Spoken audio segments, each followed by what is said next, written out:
ito man po ay sa mainstream media o kaya po naman ay dito po sa social media.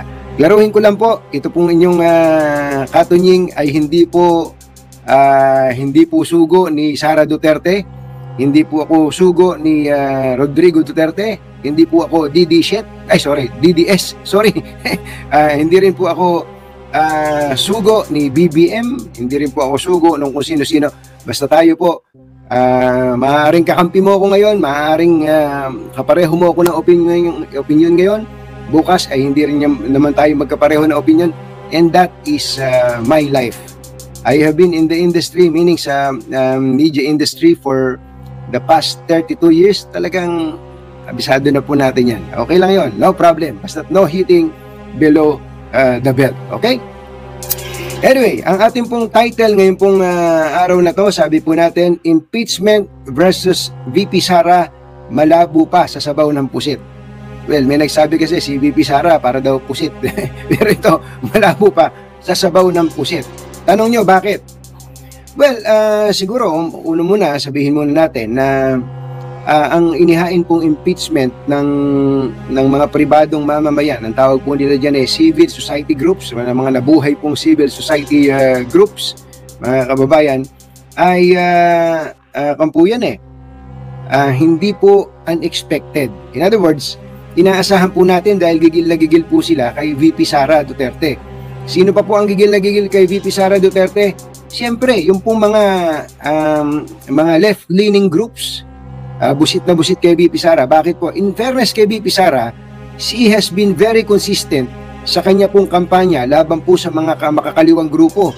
Kaaway po niya NPA, kaaway po niya ang mga makakaliwang grupo. At doon sa punto na yon, ako din naman ay very consistent. No love lost tayo sa mga grupong makakaliwa. Ang totoo, bagamat na ating pong sinasang-ayunan na ang bawat isa magkaroon ng kalayaang mamahayag, subalit kung magkamisan ako pinasasaktan kapag ka po ang nire-recruit po nitong mga ito ay ang mga walang kamalay-malay na mga kabataan sa ating mga paaralan. So, on that particular aspect, sasabihin ko na ang Pangulong Duterte at ang kanyang anak na si VP Sara kapanalig po natin doon po sa pagpuksa ng recruitment ng mga kabataan natin para po mamundok, para po lumaban sa pamahalaan dahil ayaw natin ng mga batang ito maging kalaban po ng pamahalaan. Okay? So, yun po, doon po sa specific na bagay na yan. So, kung meron man pong excited na mag-file ng impeachment complaint laban kay VP Sara, aside from the civil society groups, of course, di ba, nagbigay na ng statement ito pong sina Franz Castro na sila po ay maghahain ng impeachment at in fact, binanatan pa nga nila si Pangulong Bongbong Marcos sa sinabi nito na ang sinabi po ng Pangulong Bongbong Marcos, please do not file impeachment complaints. Nakikiusap, hindi nag-uutos, pero ganun talaga Ganun talaga yung buhay natin dito sa Pilipinas dahil sa kalayaan sa pagpapahayag, meron po tayong iba't ibang mga opinyon. Ngayon, nag-file po ang 16 na signatories po yata ito.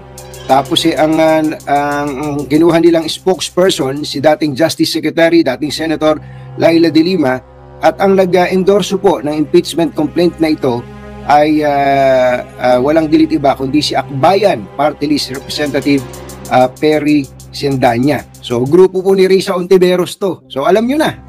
So, kitang-kita nyo na po ang hatian, mga kababayan, ng ang tawag doon demarcation line. Ano po? Uulitin ko po, ito pong impeachment complaint na nihain na ito ay karapatan pong isampa ng sino mang mamamayan basta meron po siyang batayan. At ito po ay gugulong kapag ang requirement po kailangan may at least one member of the House na mag-i-endorso nito. So doon po sa requirement po na yon, mukha pong nakapasa naman yung impeachment complaint na ito. And before anything else, gusto ko lang palang ulitin yung kasi ito, natatawa ako dun sa mga BBM vloggers Ano? Nung kinonfirm ng Pangulong Bongbong Marcos that he really sent messages to the leaders of the House na ayaw niya ng impeachment laban kay VP Sara.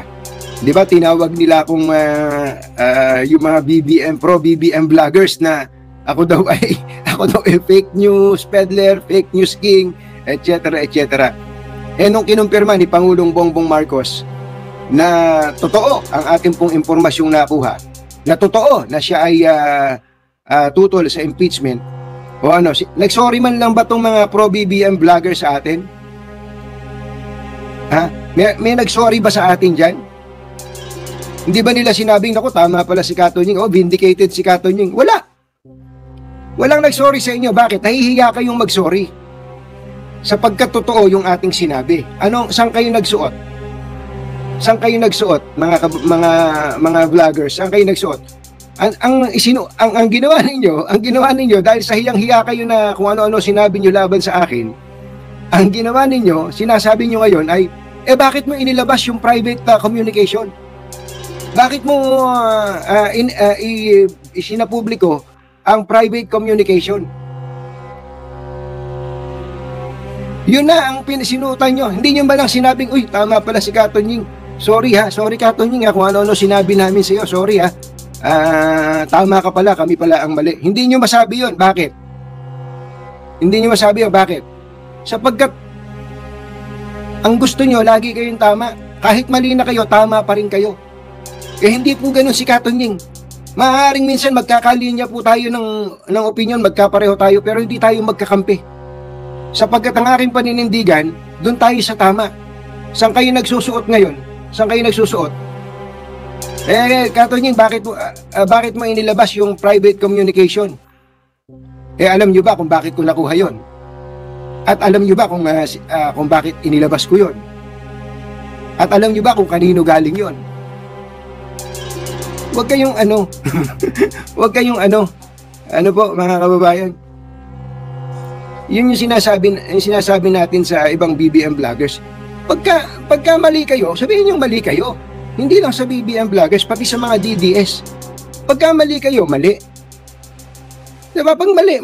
Hindi pwedeng mali na, pangangatwiranan pa kung saan kayo nagsusuot ngayon.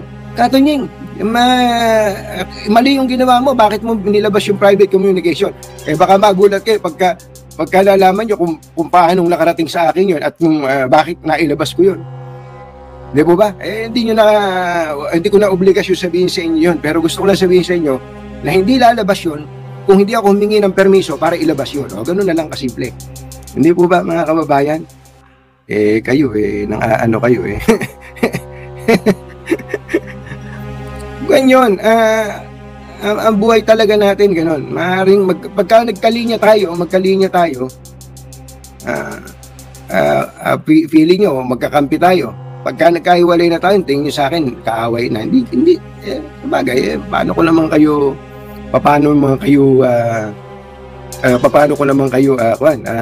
pipigilin doon sa damdamin nyo na yun. Di po ba? Anyway, going back dito po sa bakit natin nasabi na malabo pa sa sabaw ng pusit. Una po mga kababayan, dapat yung pong naghain ng impeachment complaint laban kay VP Sara,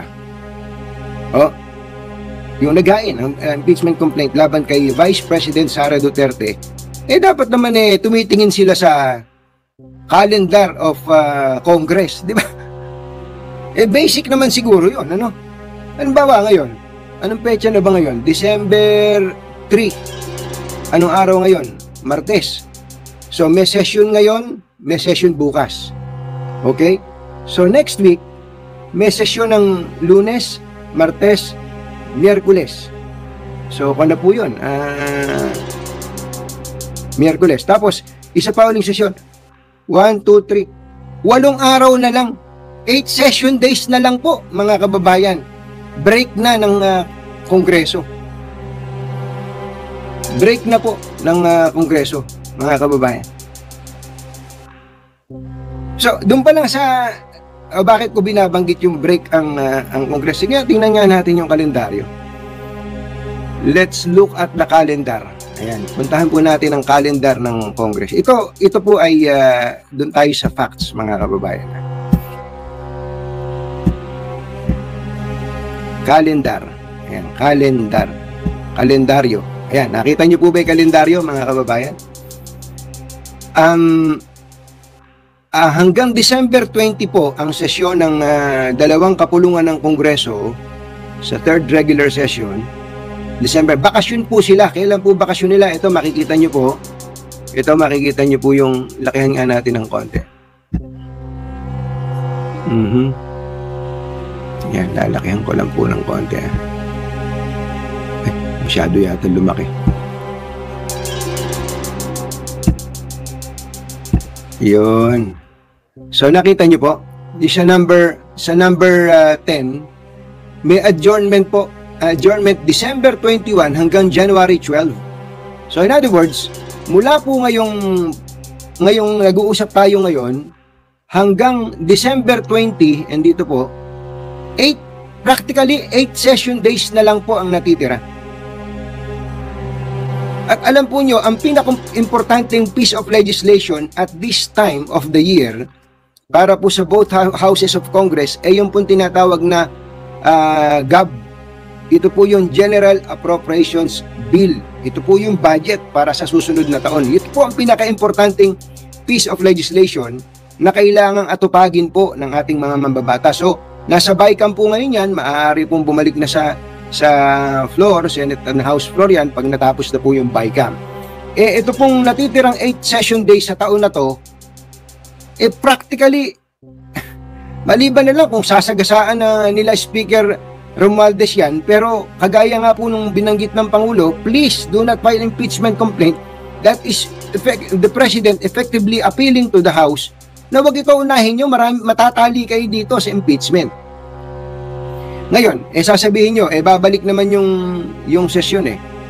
Ito po yung pagbabalik ng sesyon. Tingnan nyo po yung number 11, ito po. Resumption of session, January 13, 2025 to February 7. Ilang session days lang po yan. Alam nyo po, ngayon nga, busy-busy na sa pangangampanya yung mga senador at mga congressman natin . Kahit bawal pa naman sana ang mangampanya.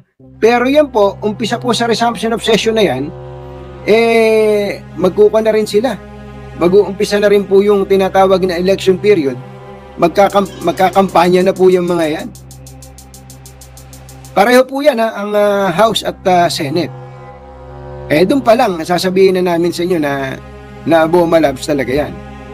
Doon muna sa ang sinasabi po natin dito, mga kababayan, yung totoong pangyayari, yung realidad, hindi po yung imagination lang natin. Dahil ako po kahit paano, sa tagal ko na po nagko-cover ng session ng House at Senate, meron na po tayong naiintindihan diyan. May nabasa ako dito, may sinasabing special session. Sino ba nagpapatawag ng special session? Igi nga. Sino? Taas ang kamay. Sino nagpapatawag ng special session? Sino nakakaalam dyan? Taas ang kamay. Opo. Sino ang Presidente. Ba't magpapatawag ng special session ng Presidente para sa impeachment? Ayaw nga niya ng impeachment. Di ba? Anyway, yung sinasabi natin yung pong yung realidad. So, malabo po yun. Doon pa lang. Sige. Kunyari lang. Halimbawa,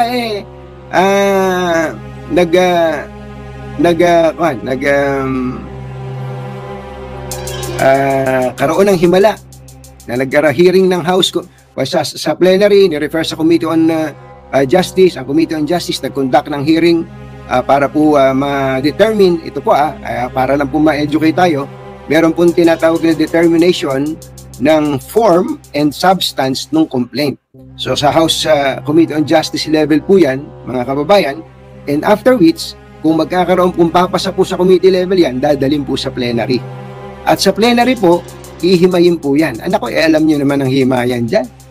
Ang himayan. But of course, naalala nyo naman siguro yung impeachment kay dating Pangulong Joseph Estrada, medyo malabo din po sana yon, pero niratsyada po ni noon ay House Speaker Manuel Villar. Naalala niyo yung pukpok, yung niratsyada na inendorso po kagad sa Senado ang articles of impeachment. But may mga natuto na po doon. So, ang sinasabi natin, assuming na magkaroon ng himala na yung bang makalusot sa House of Representatives plenary ang impeachment complaint laban kay VP Sara, at ito po ay sasang-ayunan ng tinatawag na sangkatlo o one-third ng membership ng House. Ang one-third ng membership ng House, mga 120, migit kumulang siguro, 110, migit kumulang. Pagkatapos, magiging articles of impeachment po yan. Magiging articles of impeachment. So, yung article of impeachment po na to ay isasabit po sa Senado, at ang Senado po ay magiging impeachment court. Naalala niyo po? Magiging impeachment court. At kapag ka po naging impeachment court ng Senado, magkakaroon ng impeachment trial. So, yakita yun, yung mga naka-black robe sila na gano'n, para silang mga justices. Sila po ay mga senator judges kung tawagin. Alam niyo po ba kung gaano kadami ang kailangan para po makapag-convict ng isa pong impeached na opisyal ng pamahalaan? Hulaan niyo kung gaano kadami. Hulaan niyo. Hulaan niyo po kung gaano kadami. Tama po kayo, 2/3. So ang kailangan po ay at least 16 na boto. Ngayon, magbilang po kayo ngayon ng mga senador na tatakbo ha.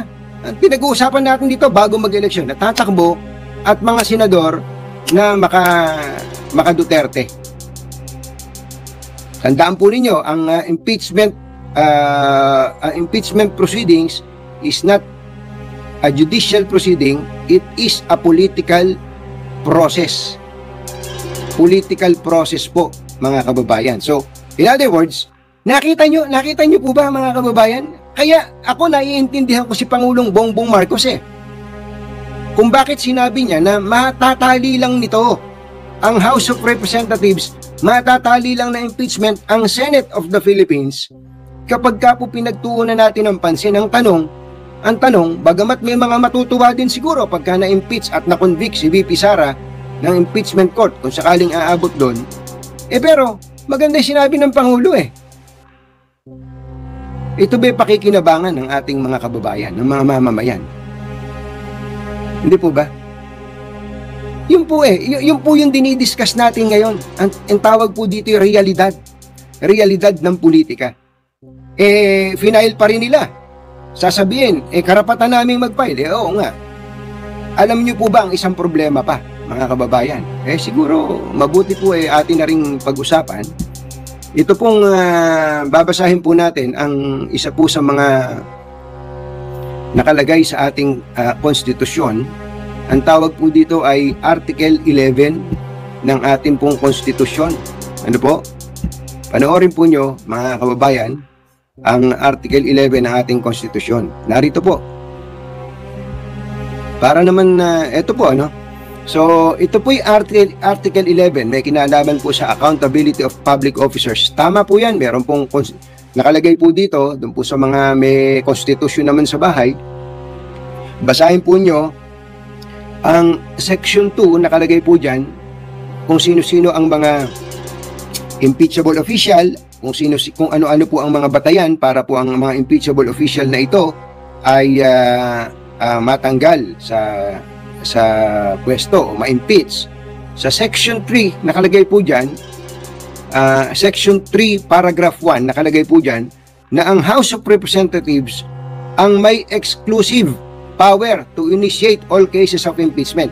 Okay, so hindi po pwedeng iba, House of Representatives. At nabanggit ko na kanina, yung ginawa po ng 16 na miyembro ng civil society, may pari po dyan, may abogado, may dating sundalo, na inendorso ng isang congressman, okay na po yun. Kasi nakalagay po sa paragraph 2 ng section 3, a verified complaint for impeachment may be filed by any member of the House or by any citizen upon a resolution of endorsement by any member. So, meron pong binabanggit na kung po dyan, na endorsement. So, nagawa po yun nung nag-file ng impeachment kahapon. Eto po, so kung i-refer na po ito sa committee, dapat daw pong i-refer within 10 days and referred to the proper committee within dapat daw pong mailagay sa order of business within 10 session days. O di ubos na yung 8 session days natin ngayon December, ubos na. And referred to the proper committee within 3 session days. So, malabo na po ito kung talagang susundin ng House ito pong mga kalendaryo na to. Malabo na po itong ngayong natitirang session day sa taon na to. Ito basahin po natin. The committee after hearing and by a majority vote of all its members, yung committee daw po, shall submit its report to the House. Alam nyo kung gaano katagal ang pwede nila i-consume? Within 60 session days from such referral. So pwede nilang ubusin yung 60 session days, wala na. Tapos ng eleksyon. Wala pa tayong baka hindi pa nakakaakyat sa plenary to, wala na kung sesyon ng Kongreso noon. So gaano po kailangan dyan? At least 1/3, nabanggit ko na po kanina, at yung articles of impeachment ay pwede na pong idalhin sa Senado kung magkakaroon ng articles of impeachment. Pero ito po ang importante, mga kababayan. Ito po yung isang importanteng bagay.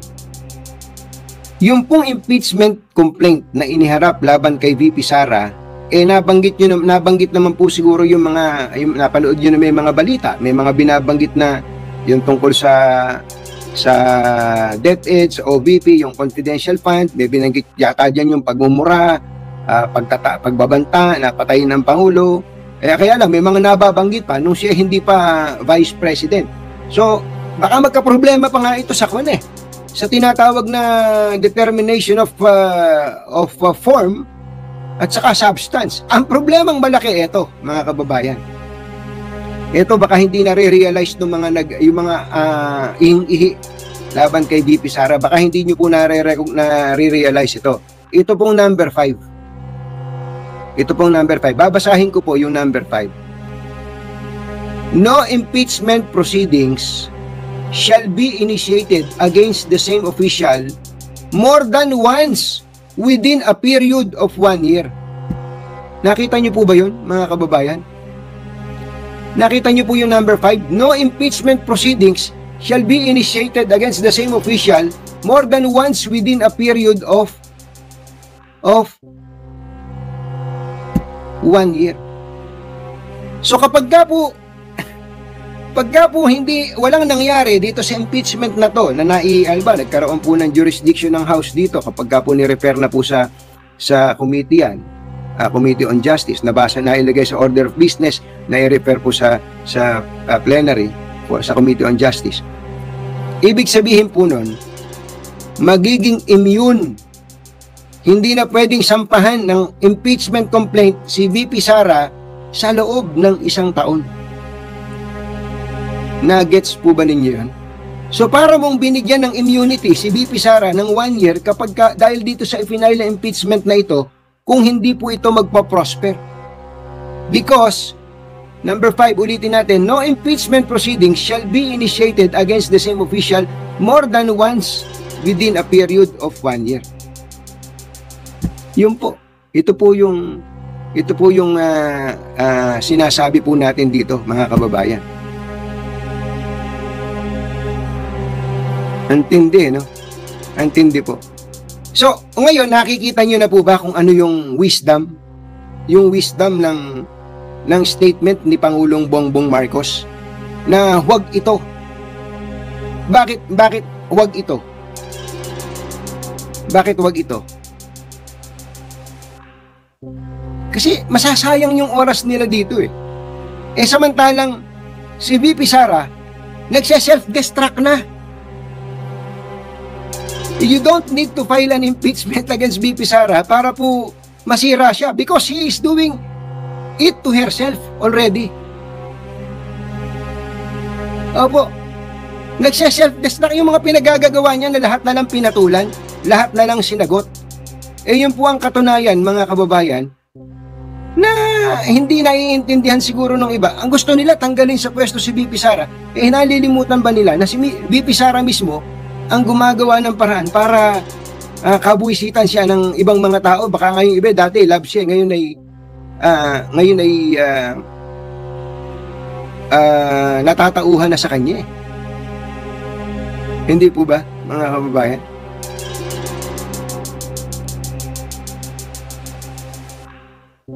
Yun po yung